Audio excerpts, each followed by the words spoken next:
పిత పుత్ర పవిత్రాత్మనామమున ఆమేన్. పునీత యోసేపు నీతిమంతుడు. క్రీస్తు ప్రభువునందు మిక్కిలి ప్రియమైన సహోదరీ సహోదరులారా, ఈ బుధవారం రోజున పవిత్ర యోసేపు గారి జీవితం నుండి కొన్ని ఆత్మీయ పాఠాలను నేర్చుకోవడానికి ఈ ప్రత్యేక ప్రసంగానికి మిమ్మలను ప్రేమతో ఆహ్వానిస్తూ ఉన్నాను. కథోలిక స్త్రీ సభ యోసేపు గారిని ఎంతో ప్రేమతో మనకు ఆదర్శంగా చూపిస్తుంది. ఈ ప్రసంగంలో మనం నీతిమంతుడైన యోసేపు అనే అంశం మీద ధ్యానం చేసుకోబోతూ ఉన్నాం. ఆయన నీతిమంతుడు అని పరిశుద్ధ గ్రంథం ఎందుకు చెప్తూ ఉందో, ఆ నీతి మన జీవితాలకు ఎలా అన్వయించుకోవాలో ఈరోజు మనం చూద్దాం. పరిశుద్ధ గ్రంథంలో మత్తయి శుభవార్త 1వ అధ్యాయము 19వ వచనంలో యోసేపు గారి గురించి ఒక అద్భుతమైన మాట వ్రాయబడింది. ఆమె భర్త అయిన యోసేపు నీతిమంతుడై ఉండి ఆమెను అవమానింప ఇష్టపడక రహస్యముగా ఆమెను విడనాడనించెను అని వాక్యం చెప్తూ ఉంది. ఇక్కడ మనం నీతిమంతుడు అనే పదం చాలా లోతైన అర్థాన్ని కలిగి ఉంది. సాధారణంగా లోక దృష్టిలో నీతిమంతుడు అంటే చట్టాన్ని లేదా ధర్మాన్ని ఖచ్చితంగా పాటించే వ్యక్తి అని అర్థం. ఆ కాలపు యూదుల చట్టం ప్రకారం వివాహానికి ముందే ఒక స్త్రీ గర్భవతి అని తెలిస్తే ఆమెను సమాజం ముందుకు తీసుకొని వచ్చి రాళ్లతో కొట్టి చంపాలి. కానీ యోసేపు గారు చట్టం కంటే కరుణకు ఎక్కువ ప్రాధాన్యత ఇచ్చారు. ఆయన నీతిలో కఠినత్వం లేదు, కేవలం క్షమాగుణం మరియు ఎదుటివారి పట్ల అపారమైన గౌరవం మాత్రమే ఉన్నాయి. మరియమ్మ గారు గర్భవతి అని తెలిసినప్పుడు యోసేపు గారి గుండె ఎంతగానో పగిలిపోయి ఉంటుంది. ఆయన మనస్సులో ఎన్నో సందేహాలు, ఎంతో మానసిక సంఘర్షణ కలిగి ఉంటాయి. అయినా సరే ఆయన కోపంతో రగిలిపోలేదు, పగ తీర్చుకోవాలి అని ఆయన అనుకోలేదు. మరియమాతను సమాజం ముందు దోషిగా నిలబెట్టి ఆమెను అవమానపరచాలి అని ఆయన ఏమాత్రం అనుకోలేదు. అందుకే రహస్యంగా ఆమెను వదిలివేయాలి అని నిశ్చయించుకున్నాడు. నిజమైన నీతిమంతుడు ఎదుటివారిని శిక్షించటానికి కాదు, వారి గౌరవాన్ని కాపాడడానికి ప్రయత్నిస్తాడు అని యోసేపు గారు తన ప్రవర్తన ద్వారా మనకు నేర్పిస్తూ ఉన్నారు.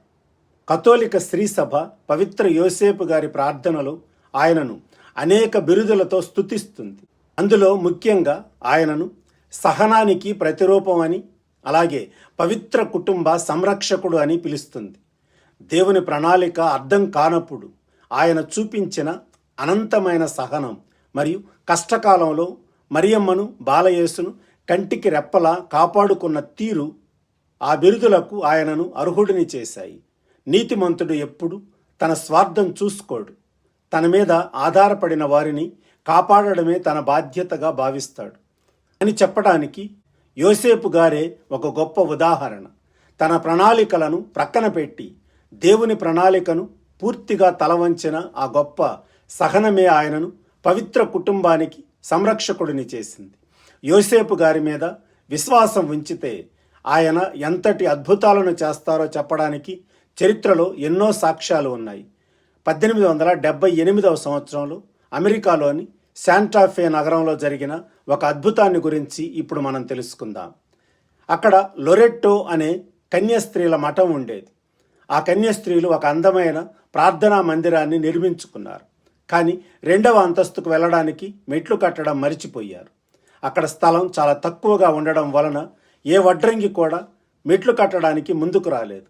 అప్పుడు ఆ సిస్టర్స్ అందరూ వడ్రంగులకు ఆశ్రయదాత అయిన పవిత్ర యోసేపు గారికి 9 రోజుల నవదిన ప్రార్థనలు చేయడం మొదలుపెట్టారు. నవదిన ప్రార్థనలు ముగిసిన చివరి రోజు ఒక వృద్ధుడు ఒక గాడిద మీద తన పనిముట్లతో అక్కడకు వచ్చాడు. తాను ఆ మెట్లు కడతాను అని చెప్పాడు. అతను ఎవరి సహాయం తీసుకోకుండా, ఎలాంటి మేకులు వాడకుండా, మధ్యలో ఎలాంటి సపోర్టు లేకుండా 33 మెట్లతో ఒక అద్భుతమైన వృత్తాకారపు మెట్లను నిర్మించాడు. పని పూర్తయిన తర్వాత తన జీతం కూడా తీసుకోకుండా, ఎవ్వరికీ చెప్పకుండా మాయమైపోయాడు. ఆ వచ్చిన వడ్రంగి సాక్షాత్తు పవిత్ర యోసేపు గారే అని, ఆయన తమ ప్రార్థనను ఆలకించి ఈ అద్భుతం చేశారు అని ఆ కన్యాస్త్రీలు బలంగా విశ్వసించారు. నేటికి కూడా ఆ మెట్లు సైన్స్కు అంతుచిక్కని అద్భుతంగా అక్కడ నిలిచి ఉన్నాయి. తమను నమ్ముకున్న వారికి ఆయన ఎలా సహాయం చేస్తారో ఈ సంఘటన మనకు స్పష్టంగా తెలియజేస్తుంది. ప్రియమైన సహోదరీ సహోదరులారా, ఈరోజు మన జీవితాలను ఒకసారి పరిశీలించుకుందాం. ఎవరైనా తప్పు చేశారు అని తెలిసిన వెంటనే మనం ఎలా స్పందిస్తూ ఉన్నాం? మన కుటుంబంలో కానీ, మన బంధువులలో కానీ, లేదా మన స్నేహితులలో కానీ ఎవరిలోనైనా లోపం కనిపిస్తే వెంటనే ఇతరుల దగ్గర వారి గురించి చెడుగా మాట్లాడుతూ ఉన్నామా? ఈ సోషల్ మీడియా యుగంలో ప్రక్కవారిని అవమానించటం, వారి తప్పులను అందరికీ తెలిసేలా ఎత్తి చూపడం చాలా సాధారణమైపోయింది. ఎవరైనా చిన్న తప్పు చేస్తే చాలు వారిని నిందించటానికి మనం ఎంతో తొందరపడుతూ ఉంటాం. కానీ యోసేపు గారు మనకు ఒక గొప్ప పాఠాన్ని నేర్పిస్తున్నారు. ఇతరుల తప్పులను కప్పిపెట్టడం, వారి గౌరవాన్ని కాపాడడం, కోపంలో కూడా కరుణను చూపించటం నిజమైన క్రైస్తవ లక్షణం అని ఆయన జీవితం మనకు బోధిస్తుంది. మనకు అన్యాయం జరిగింది అని అనిపించినప్పుడు కూడా దేవుని చిత్తం కోసం వేచి చూసే ఓపిక మనకు ఉండాలి. మనం ఎప్పుడైతే ఇతరులకు హాని చేయకుండా ప్రశాంతంగా మన బాధను దేవుని మీద వేసి ఎదురు చూస్తామో అప్పుడు దేవుడు స్వయంగా లొరెట్టో చేపల్లో జరిగినట్లుగా అద్భుతమైన రీతిలో మన జీవితాలలో కూడా అద్భుతాలను చేస్తారు. యోసేపు గారు తీసుకున్న ఆ ఒక్క కరుణాపూరితమైన నిర్ణయం వలన ఆయన రక్షకుడైన యేసుక్రీస్తుకు పెంపుడు తండ్రి అయ్యే గొప్ప భాగ్యాన్ని పొందారు.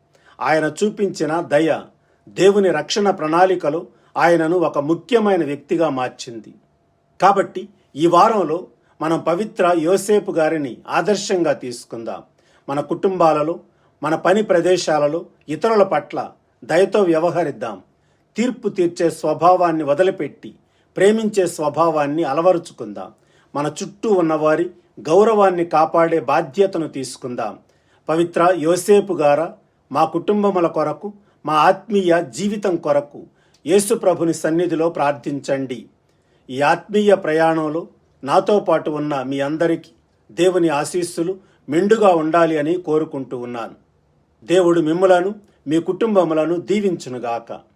ఈ వీడియో మీకు ఆత్మీయంగా మేలు చేసినట్లయితే దయచేసి లైక్ చేయండి. మీ ఆత్మీయ స్నేహితులతో పంచుకోండి. అలాగే మన ఛానల్ను సబ్స్క్రైబ్ చేయడం మరచిపోకండి. ఈ వారం మీ ప్రార్థన అవసరాలు ఏమిటో క్రింద కామెంట్స్లో తెలియజేయండి. మీకోసం నేను తప్పకుండా ప్రార్థిస్తాను. దేవుని కృప మీకు తోడై ఉండునుగాక. పిత, పుత్ర, పవిత్రాత్మ నామమున ఆమెన్. God bless you.